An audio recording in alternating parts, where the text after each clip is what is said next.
Salut și bine v-am găsit la un nou episod. Eu sunt câinele cool și aici facem al doilea episod din Baloane cu slime. Primul episod a fost super, fiindcă ne-a ieșit un balon foarte mare. Și acum să vedem aici, prietenul meu Alex încearcă. După cum bine mă știți, Din câteva episoade care le-am făcut eu. Primele sau. Trebuie să ne dăm la lumină. Hai încoace, mă, la lumină. Așa. Cred că aici se vede bine. s-a fundat paiul!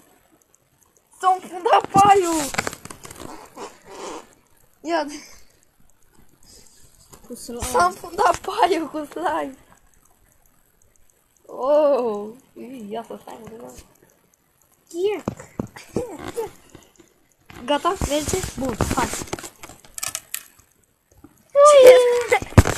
Are ghinion ăsta-i care și paiul.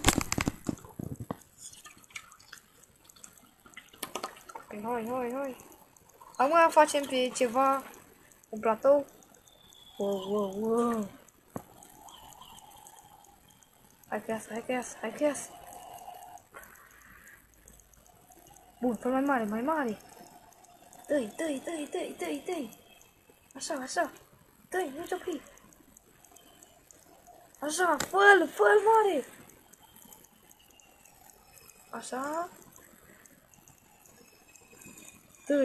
Dă-i. Mare, mă, nene.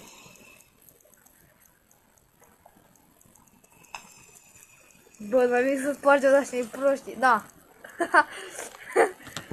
Ați văzut ce mare e. Da, așa, acesta a fost episodul al doilea din slime. Dacă v-a plăcut, nu uitați să apăsați butonul de like și pa!